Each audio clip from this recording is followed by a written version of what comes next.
127시간이라는 제목의 책과 영화가 있습니다. 이 책과 영화는 아론 렐소톤이 자신이 직접 체험한 실화를 바탕으로 출간되었고 제작되었습니다. 스포츠 애호가요, 안반 등반을 좋아하는 이 아론 렐소톤은 2003년 4월 미국 유타주에 있는 말발굽 협곡으로 향하게 됩니다. 길이가 약 17km 정도 되는 말발굽 협곡으로 내려가는 순간 생각지도 못한 사고를 만나게 됩니다. 위에서 큰 바위, 약 360kg 정도 되는 큰 바위가 이 아론에게 떨어지게 됩니다. 그 무거운 바위로 인하여서 오른팔이 큰 바위에 눌리게 되고요, 끼게 됩니다. 전혀 예기치 못한 사고였습니다. 127시간이라는 것은 5일이 조금 넘는 시간이죠. 꼼짝할 수가 없고 팔을 뺄 수가 없습니다. 가지고 있던 칼을 꺼내어서 어떻게든 바위를 잘라보고 깎아보려고 하는데 이 바위가 얼마나 단단한지 아무리 깎아도 도저히 안 되는 거예요. 가지고 있던 얼마 안 되는 이 물과 음식이 다 바닥나게 되고 나중에 그 책에 보게 되면은 소변을 받아서 이 섭취해야 되는 그런 상황까지 이르게 됩니다. 그가 바위에 짓눌렸을 때에 어떻게 해야 될까? 몇 가지 방법을 생각했는데 맨 마지막에 생각했던 방법은 이 팔을 자르는 것이었는데 그것만큼은 하지 않으려고 했어요. 근데 사고 발생 6일쯤 되니까 음식도 떨어지게 되고 물 섭취도 못하고 의식이 희미해져 갑니다. 그때에 마지막 결단을 내립니다. 바위에 눌려있는 자신의 오른팔을 칼을 꺼내어서 자르기 시작하는데 1시간가량 진행이 됩니다. 마취도 하지 못하고 지혈도 제대로 하지 못한 채 먼저 뼈를 꺾고 그리고 하나씩 칼을 들이대면서 팔을 자르는 그 행동을 하게 되는데요. 마침내 이 아론은 그 협곡에서 탈출을 하게 됩니다. 그 협곡에서 탈출할 수 있었던 단 하나의 방법은 그 협곡에 팔을 버리고 오는 것이었습니다. 만약 조금이라도 더 늦었다면, 팔을 버리지 않았다면, 포기하지 않았다면 아마 그곳에서 이 아론 렐소톤은 의식을 잃어가면서 아마 숨졌을 것입니다. 그런데 팔을 자르고 그 협곡을 벗어나서 결국은 생명을 다시 찾게 되었습니다.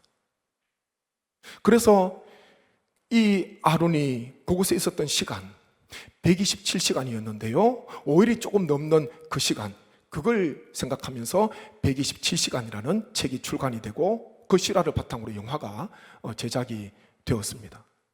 한번 생각해 보십시오. 지금도 오른팔 의수를 하고 있는데 이 오른팔을 볼 때마다 어떤 생각을 하겠습니까? 그 협곡에서 며칠 동안 자기 혼자 그 바위에 눌려서 마지막 최후의 결단을 했던 그때 결심을 생각할 것입니다. 오른팔을 볼 때마다 이 오른팔은, 잘려진 오른팔은 내 목숨값이야, 내 생명값이야. 이 팔이 잘려짐으로 말미암아, 내가 오른팔을 포기하고 버림으로 말미암아 나는 다시 생명을 얻게 되어서 오른팔을 볼 때마다 협곡에 있었던 2003년 4월에 있었던 그 사고를, 그때의 일을 기억할 것입니다. 그러면서요, 그래도 이 오른팔이 버려졌기 때문에, 포기했기 때문에 내가 살 수 있었어. 우리 성도님, 십자가를 언제 보십니까? 영과 진리홀에서 예배 오르실 때에 왼쪽에 걸려있는 큰 십자가, 영과 진리홀에서 한번 보십니까? 우리는요, 매일마다 십자가를 대해야 됩니다. 그래야지 성숙한 신앙인이 됩니다. 십자가 볼 때마다 무엇을 느끼십니까? 십자가 너무 잘 알고 있고 너무 익숙하고 그렇기에 아무런 감동도 없고 아무런 은혜도 없고 아무런 생각도 없다면 이미 내 마음은요 딱딱하게 굳어져 있는 것입니다. 십자가가 무엇입니까? 하나님께서 우리를 살리시려고 하나님께서 선택하신 것입니다. 그리고 아들 예수님께서 하나님의 선택에 순종하시면서 십자가를 지셨습니다. 그래서 십자가는요 하나님의 선택인 동시에 예수님의 순종이에요. 십자가는 우리 주님께서 우리를 살리시려고 생명을 포기하시고 생명을 버리신 장소라는 것입니다. 우리는 십자가를 대할 때마다 예수 그리스도의 그 생명을 내어주심으로 말미암아 내가 다시 생명을 얻었음을 우리는 고백해야 되고요. 십자가를 대할 때마다 하나님의 은혜가 우리 가운데 늘 가득하셔야 됩니다. 우리는 매일 십자가를 대해야 돼요. 가끔 비행기를 타게 되면은 자주 탈 기회도 없지만 비행기를 타면은 빠른 속도로 질주하다가 비행 이륙을 하게 되는데 그때 옆에 도시나 어떤 마을이 있으면요 비행기 타기 전에는 그 도시 그 건물이 얼마나 높은지 모릅니다. 몇십 층이 되고요. 높은 거는 100층이 넘을 수도 있고요. 그런데 비행기를 타고 조금만 올라가다 보면은 다 똑같아요. 그 땅에서 보니까 높은 빌딩이 있지 서로 키재기 하듯이 그렇게 보이지 하늘에서 보게 되면은 다 1층이에요. 얼마나 높은지 알 수 없습니다. 십자가를 늘 대할 때마다 우리는요 날마다 겸손함을 가져야 돼요. 내가 몇 층 건물이라고 자랑할 것도 없고요. 내가 얼마나 많이 큰 일을 했다고 뽐낼 것도 없고요. 드러낼 것 아무것도 없습니다. 하나님께서 보실 때는 다 똑같은 거예요.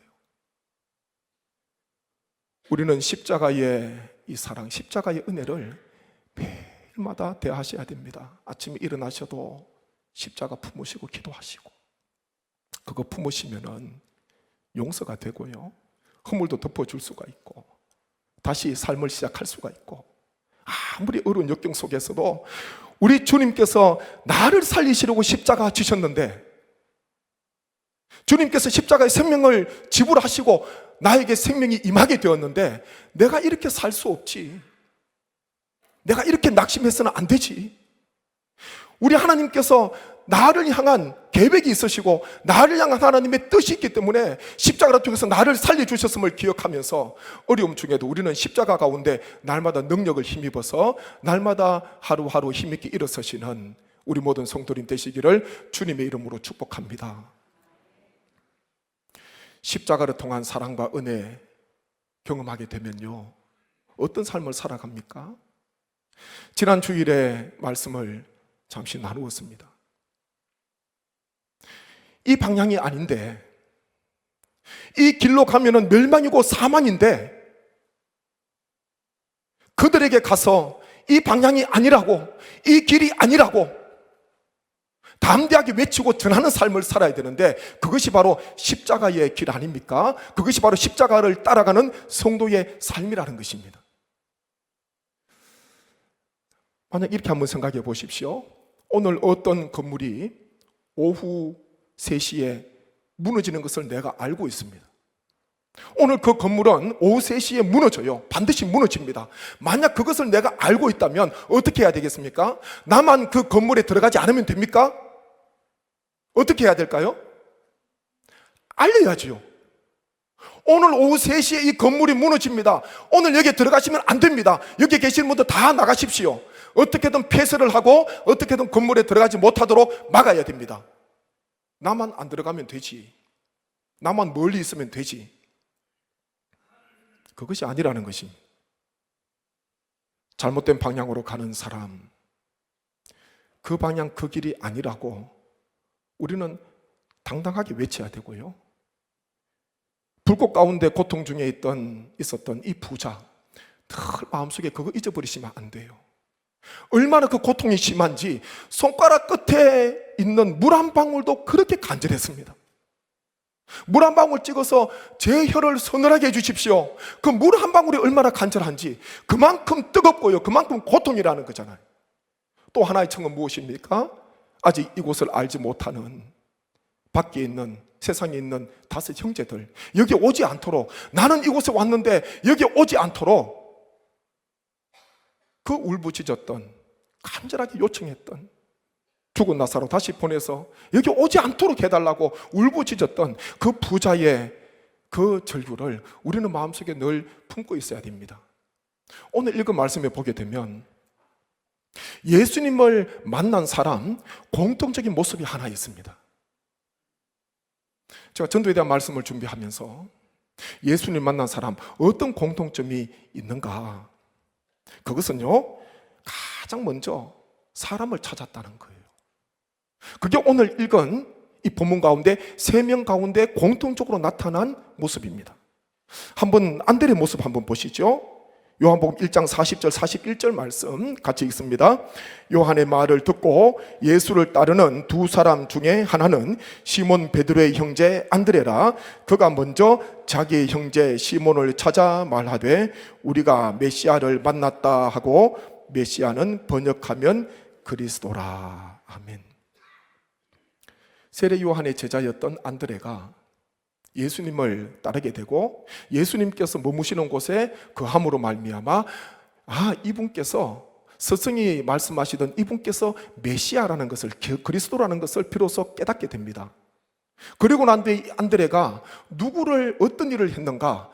자기 형제 시몬 베드로를 찾았다. 성경은 그렇게 기록을 하고 있습니다.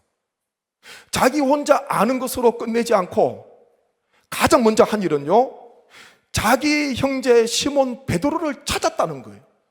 그러면서 우리가 메시아를 만났다, 우리가 그리스도를 만났다, 복음을 전했습니다. 형제 시몬을 찾았습니다. 안드레는요. 빌립은 누구를 찾았나? 한번 요한복음 1장 43절부터 45절 한번 보십시오. 이튿날 예수께서 갈릴리로 나가려 하시다가 빌립을 만나 이르되 나를 따르라 하시니, 빌립은 안드레와 베드로와 한 동네 베세다 사람이라. 빌립이 나다나엘을 찾아 이르되 모세가 율법에 기록하였고 여러 선지자가 기록한 그 일을 우리가 만났으니 요셉의 아들 나사렛 예수니라. 아멘. 이 빌립 보니까 베드로와 안드레와 한 동네에 살고 있는 베세다 주민입니다. 동네 사람입니다. 근데 빌립이 예수님을 만나고 난 뒤에, 나를 따르라는 주님의 명령을 듣고 예수님을 만나고 난 뒤에 가장 먼저 한 일은 동료를 찾았습니다. 나다나엘을 찾았다. 빌립도 사람을 찾았어요. 사마리아 여인 모습이 어떻습니까? 요한복음 4장 28절 29절 보면 같이 읽습니다. 여자가 물동이를 버려두고 동네로 들어가서 사람들에게 이르되 내가 행한 모든 일을 내게 말한 사람을 와서 보라. 이는 그리스도가 아니냐 하니. 아멘. 오늘 사마리아 여인에 대한 할렐루야 찬양 대 찬양 아닙니까? 헛된 것을 구하면서 지금까지 왔는데 그렇게 뜨거운 정오의 물을 얻기 위해서 우물가로 왔다가 한 유대인을 만나게 됩니다. 처음에는 평범한 유대인인 줄 알았는데 예수님과 함께 대화를 하던 중에 자신의 지난 과거, 자신의 아픔, 자신의 고통을 너무나 잘 알고 있는 예수님을 보면서 선지자로 고백하게 되고 마침내 그리스도로 고백을 하게 됩니다. 수가성 여인의 모습이잖아요. 사마리아 여인의 모습입니다. 그리고 난 뒤에 예수님 만나고 난 뒤에, 그리스도 대신 예수님 만나고 난 뒤에 말씀 보니까요, 물동이를 버려두고 동네로 들어가서 사람들에게 내게 말한 그 사람 그리스도를 증언하는 그런 일을 하였습니다. 사마리아 여인도요, 예수님 만나고 난 뒤에 가장 먼저 한 것은 사람을 찾았어요. 사람을 찾았습니다. 물동이를 버려두었습니다. 우물가로 온 목적은 물을 길어서 가지고 가는 게 목적이었는데 주님 만나고 나니까 가장 먼저 해야 될 일이 무엇인가, 가장 먼저 시급한 일이 무엇인가, 그것을 알게 된 것입니다. 좀 전에 말씀을 드렸잖아요. 오늘 만약 오후에 어느 건물이 무너진다면 어떻게든 사람들이 그곳에 들어가지 않도록 폐쇄를 하고 막아야 됩니다. 그 일이요, 오늘 그 사람에게 있어서는 가장 시급하고 가장 중요한 일입니다. 그보다 더 급한 일이 없어요. 내 직업을 하지 못한다 하더라도 어떻게든 그 건물에 들어가지 않도록, 희생자가 생기지 않도록 막아야 되는 거잖아요. 전해야 되는 거잖아요. 이 안드레가 자기 형제 시몬 베드로를 찾았고요, 그리고 빌립은 나다나엘을 찾았습니다. 우리 개역 개정을 보면은 주어부터 쭉 나와 있지만 이 신약 성경의 원어 헬라어잖아요. 헬라어의 특징 중에 하나가 뭐냐 하면은 강조하고 싶은 단어를 문장 맨 앞에 쓰는 것, 그것이 바로 헬라어 특징입니다. 이 안드레와 빌립이 찾았다, 자기 형제 시몬 베드로와 그리고 나다나엘을 찾았다, 그렇게 말씀하는데 헬라어, 그 구절 헬라어 원문에 보면은 가장 먼저 어떤 단어가 나와 있냐 하면은 휴리스케이라는 헬라어 단어가 적혀 있습니다. 휴리스케이, 이게 뭐냐면요, 찾아, 그런 뜻입니다. 찾아. 그게 그 구절의 맨 앞에 있어요. 그러니까 그 구절, 그 문장은 휴리스케이로 문장이 시작이 됩니다. 강조하고 싶은 단어, 말이 있으면은 문장 맨 앞으로 둔다 그랬죠. 그게 헬라어의 특징이라 그랬습니다. 예수님을 만난 사람들 맨 앞에 휴리스케이라는 그 찾아라는 그 헬라어 단어를 맨 앞에 기록함으로써 찾는 것이 얼마나 중요한가, 그것을 강조하고 있는 거예요.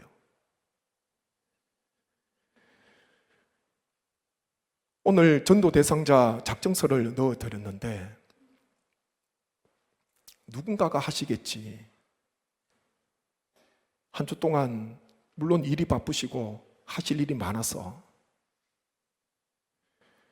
오늘 이 말씀을 들으시면서요, 마음속에 생각나는 분이 누가 있나 한번 곰곰이 생각하시면 좋겠습니다. 이 안드레는 자기 형제 시몬 베드로 가족이에요. 형제 가족을 찾았습니다. 빌립은 알고 있던 나다나엘 동료를 찾았고요, 사마리아 여인은 동네 이웃 사람들을 찾았습니다. 그 전도 대상자 작정서에 보면은 번호가 있고 성명, 관계, 거주지, 그렇게 제가 적어놨습니다. 성명 모르면 묻기도 그러면은요, 그냥 503호 아파트면은, 아니면 세탁소 아저씨, 슈퍼 아줌마, 그렇게 적어 놓으시면 돼요. 관계는 적으셔야 됩니다. 어떤 관계가 있는지, 직장인지 아니면 마을 주민인지 어떤 이웃인지 관계를 적으시고, 가족인지, 그 다음에 제일 중요한 게요, 거주지입니다. 거주지. 제가 이것을 왜 제가 거주지를 적었냐 하면, 다른 교회에서 전도 주의를 하는데 전도 대상자 작정을 받았습니다. 많은 분들이 내셨어요. 근데 보니까 거주지를 확인 안 하니까 나중에 보니까 그 사람이 남해에 살고 있고 그 사람이 부산에 살고 있고 심지어는 그 친척이 외국에 살고 있는 거예요. 11월 17일 날 그분 모시고 올 수 있습니까? 지금 미국에 아니면 영국에 살고 있는 친척, 오라버니, 동생, 뭐 삼촌, 이모 모시고 올 수 있습니까?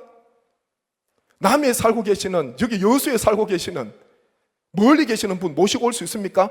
그분들에게도 복음을 전해야 됩니다. 그렇지만 여기 거주지는 그래도 우리 교회에 오실 수 있는 거리에 계신 분이에요. 풍기나 아니면 영주나 우리 교회 오실 수 있는 분을 적으셔야 됩니다. 그래서 제가 그때부터 그것 보고 제가 결심한 게 그거예요. 아, 전도하게 되면은 거주지는 꼭 적어야 된다. 이거 안 하면요, 다음 주일날 보십시오, 많은 사람이 적혀 있는데 나중에 알고 보면은 모시고 올 수 없는 분이에요. 도저히 11월 17일에 올 수 없는 분이에요. 그리고 믿음 생활 하시다가 이런저런 이유로 잠시 쉬고 계시는 분 계시면은 그분도 적어 주십시오. A라는 그분을 만약에 10명, 20명이 적는다 하더라도 괜찮습니다. 보시고 다시 들었던 복음을 다시 들을 수 있도록, 내 힘으로 스스로 나올 수는 없지만은 옆에서 반아가파가 되어주셔서 11월 17일 날 꼭 한번 나올 수 있도록 기도하시면서 적으십시오. 어떻게든 17일 날 영과 진리 홀로 우리 성도님의 하실 일은요, 그분을 여기 모시고 오는 것입니다. 그 다음에는 우리 성삼위 하나님께서 크신 은혜 주셔서 우리 하나님께서 영혼을 살려주시고 인생을 새롭게 해주실 줄 믿습니다. 모시고 오십시오. 한 주 동안 기도하시면서 이 노란색, 흰색 안 한 것도요, 눈에 잘 띄어라고 댁에 가셔서 식탁이나 또 어디 이렇게 두시지 마시고 오늘 이 시간 말씀을 들으시면서 오늘 말씀에 나오는 가족, 동료, 이웃, 나에게 있어서 복음을 전해야 되는 그 사람이 누군가 꼭 마음에 작정하셔서 다음 주일날 오실 때에 그냥 빈손으로 오지 마시고 꼭 한 분 이상 적으셔서 제출해 주시고 이번 이 새생명 전도 주일에 성도님 같은 힘을 모아주셔야 됩니다. 모아주셔야 돼요. 관계가 아무리 깊고 매일 만나서 식사하고 같은 취미를 가지고 등산이나 어떤 취미를 한다 하더라도 그분에게 복음을 한 번도 전하지 않는다면 나중에 이분이 부자처럼 절규할 수가 있습니다. 그때 그 사람이 나에게 왜 복음을 전하지 않았던가? 이 길이 아니라고, 예수님 믿어야지 구원 얻는다고 한 분이라도 이야기해 줬으면 내가 좀 생각을 해봤을 것인데 왜 나에게는 그렇게 오랫동안 관계를 맺고 살아왔는데 왜 나에게는 한 번도 전도하지 않았는가? 혹 우리를 원망할 수도 있습니다. 기도하시면서 하나님께서 11월 17일 추수감사 주일 열매뿐만 아니라 영혼을 믿지 않는 자들, 낙심한 분들 하나님께 올려드리는 귀한, 하나님께 영광 올려드리시는 우리 모든 성도님 되시기를 주님의 이름으로 축복합니다. 한번 제가 합심해서 기도하기를 원합니다. 아버지 하나님, 예수님 먼저 믿은 우리가 누구에게 복음을 전해야 되는가? 안드레는 형제 시몬 베드로에게, 가족에게 복음을 전하였고, 빌립은 동료 나다나엘에게 전하였으며, 사마리아 여인은 물동이를 버려두고 동네로 들어가서 이웃 사람들에게 내가 메시아, 내가 그리스도를 만났노라고 증거하였습니다. 이 방향이 아니라고, 이 길이 아니라고, 이 방향, 이 길 끝에는 멸망이요 사망이라고 하나님 담대하게 외칠 수 있는 우리의 삶이 되게 하셔서 하나님 꼭 먼저 전해야 되는 그 사람들이 기억나게 하셔서 전도 대상자 다 작정할 수 있도록 하나님께서 은혜를 베풀어 주옵소서. 함께 기도하겠습니다. 아버지 하나님, 주신 말씀을 마음에 품습니다. 안드레와 빌립과 사마리아 여인, 예수님 만나고 난 뒤에 자기 형제 가족에게, 또 동료에게, 이웃 사람들에게 예수님을 만났노라고 그들을 찾았습니다. 먼저 찾아야 할 사람이 누군가? 먼저 내가 찾아야 할 사람이 누군가? 하나님께서 지혜도 주시고 생각나게 하시고 떠오르게 하셔서 믿지 않는 그분들, 또 믿다가 쉬고 계시는 분들에게 다시 한번 복음을 전하는 은혜의 시간이 되게 하여 주옵소서. 멀리 계시는 분들도 예수 그리스도를 믿고 하나님이 꼭 출석할 수 있도록 하나님 은혜 베풀어 주셔서 아버지여, 우리에게 주신 이 전도의 사명, 예수님의 십자가로 말미암아 생명을 얻었으니 주의 복음을 증거하는 우리의 인생과 삶이 되게 하여 주옵소서. 은혜 베풀어 주시기를 원하옵고 예수님의 이름으로 기도하옵나이다. 아멘.